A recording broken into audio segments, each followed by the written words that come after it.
Try watermelon juice. The Trump administration moves to ban many synthetic food dyes. The least you want to worry about is dying when you're giving birth. Pregnancy-related deaths are on the rise in the U.S., even though many are preventable. And new guidelines for CPR as we near the summer swimming season.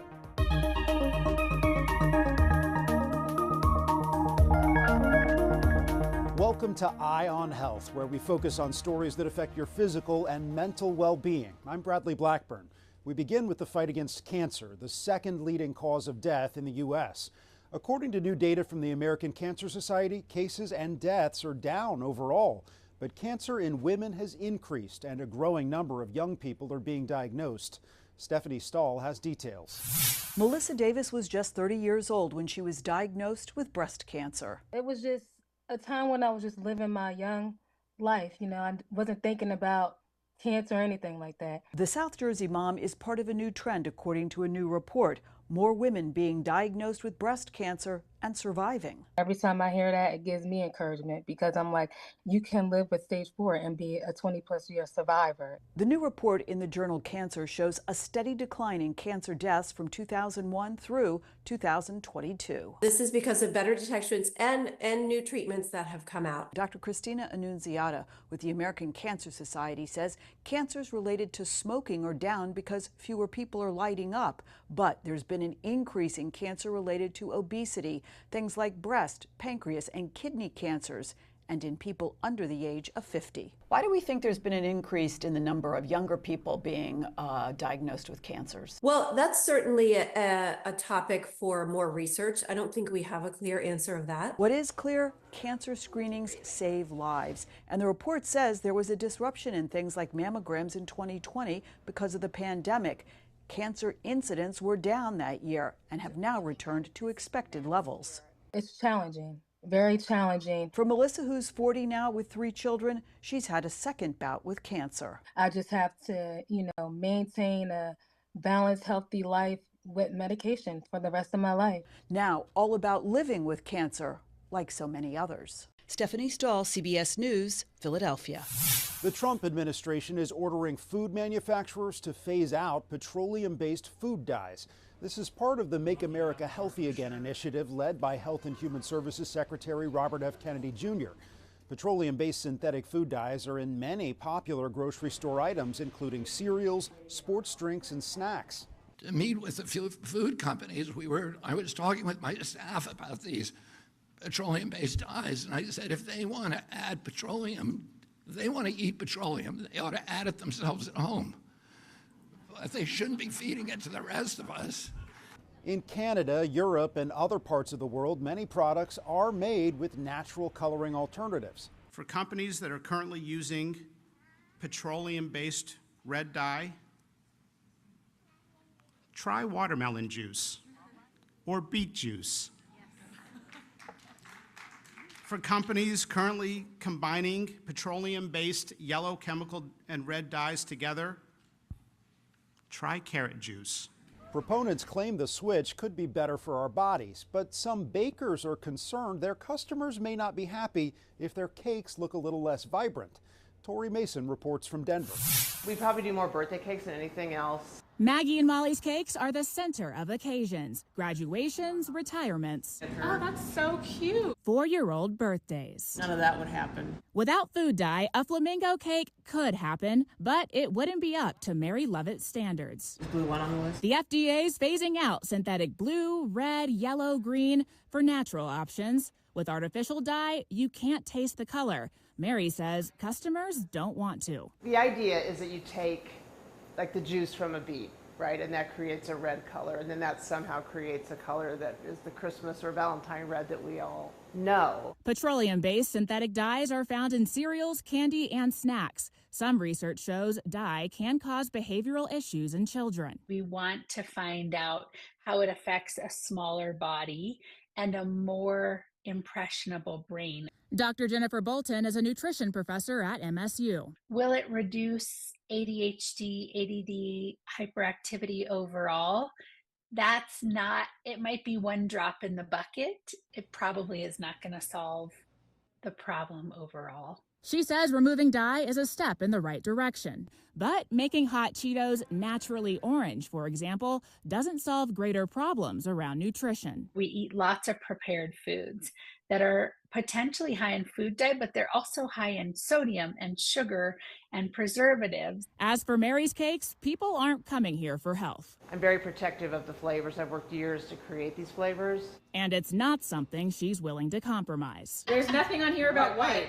Luckily, wedding cakes are always in demand. I would more likely be saying we can't provide you with color. The FDA is hoping to eliminate synthetic dyes from the food supply by the end of next year. And to help with the switch, the agency is authorizing 4 additional natural color additives in the coming weeks. Tori Mason, CBS News, Denver. A new CDC report shows more adolescents and adults have been experiencing depression in the past decade. And a second report from the agency found more than 1 in 10 adults took prescription medication for depression in 2023. Jared Hill has one young woman's fight and her advice for others battling the disorder. Samantha Fridley says she's in a daily battle with her depression. I truly thought that this is how my life was going to be, that I was just going to be in this sea of darkness for the rest of my life. The college junior was diagnosed at 10 and really struggled through middle and high school. And then COVID hit, which is where my depression kind of, got really bad because I was so isolated and so unmotivated. The prevalence of depression in adolescents and adults has increased 60% in the past decade, according to new data from the CDC's National Center for Health Statistics, higher in women than men. What is going on in the past 10 years that might have contributed to this? There have been a variety of circumstances. I mean, the pandemic was very notable. But before that, we were really seeing increases the way that our society lives. There's a lot of isolation. There are a lot of financial pressures, performance pressures for school. Dr. Brent Nelson is a psychiatrist with Newport Healthcare, providing outpatient to residential treatment for mental health issues. Treatment for depression often includes psychotherapy, medication, or a combination. Nearly 40% of people 12 and older with depression received counseling or therapy in the past year, according to the new report. Often people can feel like they have no hope. It's a journey, but there are so many tools and techniques now. It's been 3 years since Samantha found help in a residential program at Newport. She shares her story to try and break the stigma and prevent misinformation. You're not alone and you're not a burden. Depression can lie to you. It does lie to you. It tries to isolate you. There are people who want to talk you through what you're feeling and want to walk you through that darkness so you can see the light again. She says reach out for help. It's out there. Jared Hill, CBS News. The World Health Organization estimates nearly 250,000 people die every year from drowning. It is also the #1 cause of death for children ages 1 to 4. The guidelines for performing CPR on drowning victims have recently changed. With the weather warming up for much of the country, Michael George gives us the life-saving details you should know as you hit the water. What happened to 3-year-old Judah Brown could happen to any family. His mom, Christy, says Judah slipped away at a friend's barbecue and got into the pool. When they found him several minutes later, he wasn't breathing. Bystanders tried to resuscitate him with chest compressions, but not rescue breaths. And I do believe that if he had gotten those breaths, if we had known to do those breaths, then he possibly could have survived his drowning. Until recently, guidelines for CPR have focused on chest compressions to save drowning victims.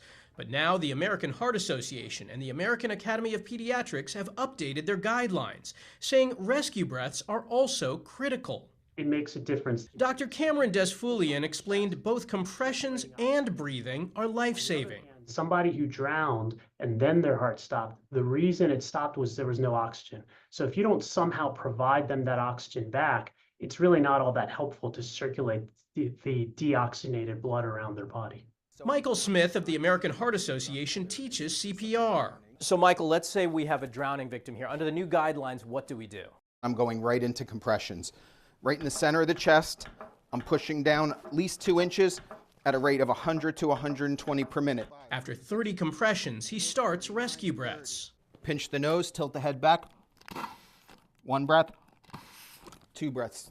Christy Brown started the Judah Brown Project, which helps educate adults and kids about preventing drownings. She says the change is long overdue. We in the drowning prevention community have long time believed that the rescue breaths are absolutely necessary for resuscitation after drowning. And every parent should be CPR trained. Michael George, CBS News, New York. April is Autism Acceptance Month. The CDC estimates 1 in 31 children in the U.S. has autism. A doctor in Connecticut may be on the cusp of an important breakthrough that could change the way we think about the condition. His path to success was paved by scientific advancements and a remarkable 4-year-old girl. Roger Suzanen shares their story. 4-year-old Fiona Vanderhoof will melt your heart. But despite her magnetic smile, she's faced many challenges in her short lifetime. When it really started to become time for kiddos to sit up or crawl or walk, like there was definitely different things that were not typical. Fiona's mom, Jackie, knew something wasn't right. Eventually, doctors diagnosed Fiona with a rare form of autism, DUP15Q, which is caused by a piece of an extra chromosome. When I found out, oh, this isn't fixable, this is lifelong, it was, absolutely, it really was shattering to me. Fiona is developmentally delayed and mostly nonverbal, but she's improved through extremely hard work. She can now even say a few words. Her daughter's determination motivates Jackie to keep fighting. I want to help every child that has DUP15Q today. This is a picture of Fiona's cells grown as neurons in vitro in a dish. The Vanderhoofs sent Fiona's blood cells to UConn School of Medicine neuroscience professor and world-renowned autism researcher, Dr. Eric Levine. We can attach electrodes to them, and we can record their electrical activity. Dr. Levine uses groundbreaking new technology to reprogram Fiona's blood cells into neurons that perfectly mirror her brain cells, which allows Levine to explore possible causes of autism and hopefully find better treatments. So the cells can be used for discovering what's wrong, and then also as a screen for seeing what drugs or other medicines might be effective in reversing it. It's kind of amazing. She donated those cells before she was a year old. And just to think that if that's her legacy, if that's my legacy. Jackie's biggest hope to improve quality of life for kids like Fiona. Roger Suzanen, CBS News, Farmington, Connecticut. Coming up, an alarming new study about pregnancy-related deaths. And a new pill could be a less expensive and easier alternative to the current weight loss medications.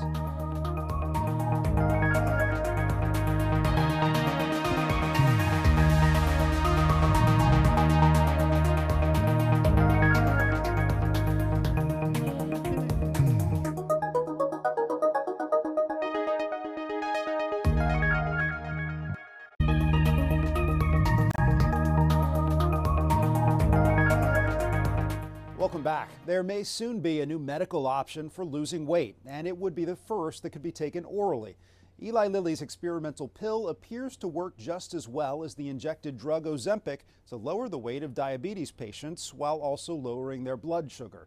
CBS News Chief Medical Correspondent Dr. John LaPook has details. The new study looked at a pill called orforglipron that could join a group of drugs including Wegovy and Zepbound, GLP-1s that are FDA approved for weight loss but come with a drawback, the needle. I've always been looking for something that will even the playing field. And now we have drugs that are doing that. Is this a big deal?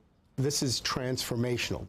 Dr. Louis Aroni has been treating obesity for 35 years and is a consultant for Eli Lilly, the maker of the new pill. He says it's easier and less expensive to make than the injectables. Just think about the idea of having a pill that can be distributed anywhere in the world. It doesn't need to be refrigerated. It's as effective as one of the injectable drugs we have now, semaglutide. I mean, that is a big deal. Eli Lilly says the drug significantly improved glucose control in people with type 2 diabetes, who lost about 8% of their body weight at the highest dose. Dr. Aroni is involved in a related study of obese patients who make up about 40% of adults. Even if the price comes down a little bit of these new medications, as a society, can we afford it? We can't afford not to do it.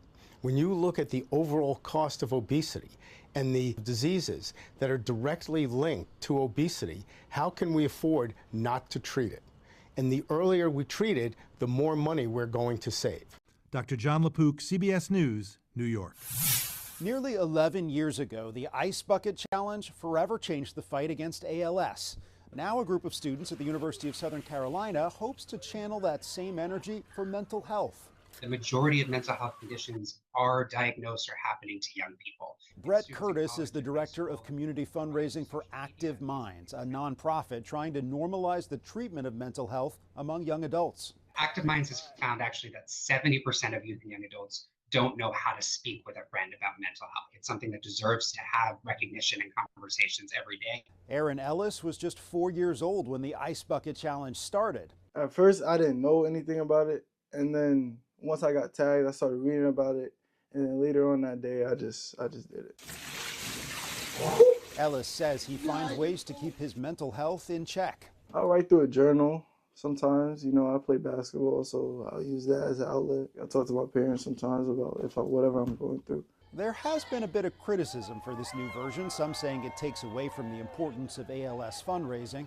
Back in 2014, the first 6 weeks of the ALS Ice Bucket Challenge generated an estimated $115 million in donations. A recent study analyzing maternal mortality rates shows pregnancy-related deaths in the U.S. surged by nearly 30% during a 5-year period ending in 2022. Doctors say many of those deaths are preventable, but as Elise Preston reports, some recent federal cuts to research funding could hamper the fight against a crisis. The sound of sweet coos echo in this postpartum checkup class at Los Angeles Birthing Center Kindred Space LA. Amina Falah soaks in every moment with her 2-month-old baby girl, Zaria. I feel very blessed to have had this experience. Like the first thing I did when my daughter came out here was I thanked God. A healthy birth after undergoing what Falah described as a traumatic delivery with her first child nearly 4 years ago. She was diagnosed with preeclampsia, a life-threatening complication, and underwent a C-section 9 weeks early.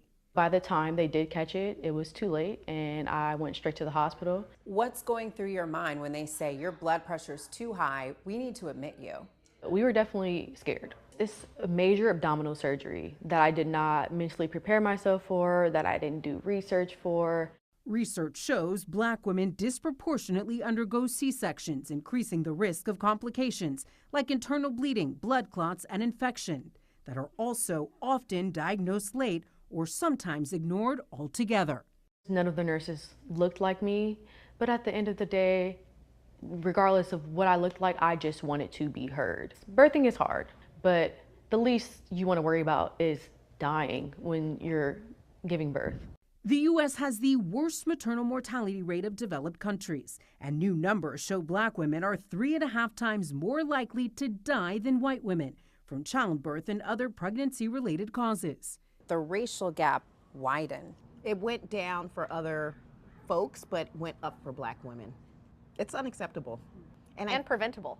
Allegra Hill and Kimberly Durden opened this birthing center in 2020, where mothers, mostly of color, with low health risks have access to care. Because of other things like structural racism and just like the level of like stress we carry as Black people in America, we're kind of like, the cracks are bigger. Our community doesn't have time to wait, so that if folks can get to us, we can take care of them, and we don't have to wait until the system gets fixed. Just this month, federal cuts at the CDC impacted research and programs dealing with maternal mortality. Don't move your body. Despite the challenges, my hope is that this work that we're doing lives beyond our lifetimes. The midwives are determined to continue their work, combating a health crisis with help and hope. Elise Preston, CBS News, Los Angeles. After the break, there are many stressors in the world. We get some tips on how to cope. And for some police officers, they rely on this lab named Duke.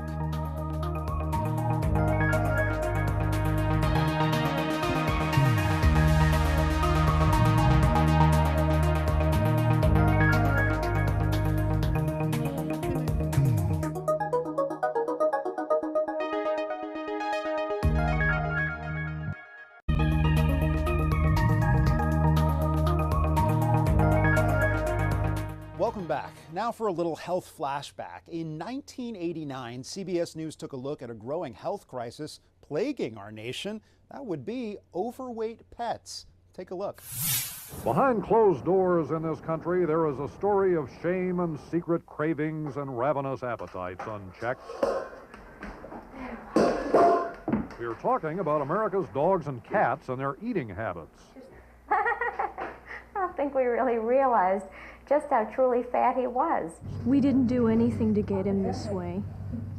He just was born fat. The deplorable state of America's porky pets has produced an animal fitness movement of sorts. At the pet resort in Los Angeles, they preach exercise for animals who spend too much time lazing around and eating. That's exactly the kind of behavior that landed Lucky, the 92-pounder, at the vet. All these years later, the battle continues. A 2022 survey by the Association for Pet Obesity Prevention found 59% of dogs and 60% of cats in the U.S. were considered obese. April is National Stress Awareness Month, and there is plenty to be stressed about. For some, it's the economy. A new Gallup poll finds 53% of Americans believe their personal financial situation is getting worse. That's the highest in the poll's 24-year history. For younger Americans, a more regular stressor is just around the corner: end-of-year testing. So how can you handle all this stress? I spoke with psychologist Dr. Marnie Schonbag to get some tips. She is the Senior Director of Independent Practice at the American Psychological Association. First, take a deep breath. Seriously, it helps. Then take another one. Part of what happens is that we're not really very good with constant change coming at us or constantly being bombarded with what feels like chaos. And that sets off an internal reaction, a stress reaction, which we want in the short term. The problem is when that becomes a chronic response to things that we really can't control. Dr. Schonbag says if social media stresses you out, limit your exposure and set a timer so a quick glance at your phone doesn't turn into a doom scrolling session. Staying with stress, Kirsten Mitchell introduces us to Duke, a Minnesota police dog who can actually sniff it out and help with the solution. Don't let this sweet face fool you. Duke's powerful nose is at work.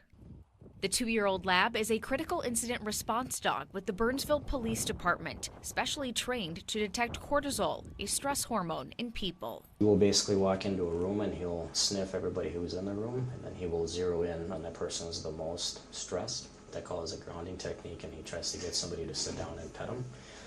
And eventually he'll lay across their feet. Duke arrived the day after the tragic deaths of 2 officers and a firefighter-paramedic in Burnsville last year. He came at the right time, but at kind of the wrong time, if that makes even sense, right? He was there to bring calm when it was needed most. I honestly think it was a God thing, because I was already planning on being there. Duke came from Canines for Freedom and Independence, a Texas nonprofit. Like a narcotics dog, he's trained to sniff out stress using sweat and saliva. It is so much different than the therapy dogs, because these dogs go out in the field. They can go on mental health calls. Duke responds with Burnsville's behavioral health unit about 12 times a month and spends the rest of his time visiting schools or attending community events. Sometimes the uniform, sometimes just our presence there, it can be a lot, and having him around kind of diminishes that. It breaks down the barriers or be able to work with somebody who is in crisis. He's helping officers too. Hopefully we can start to slow down and prevent higher levels of suicide, individuals walking away from the job and resigning. Off duty, Duke's just another member of the Yakovlev family. The question comes up to why do we need it, and the answer is, well, look at him, like it's fun. Kirsten Mitchell, CBS News. That's Eye on Health for this week. I'm Bradley Blackburn. Thanks for joining us, and be well.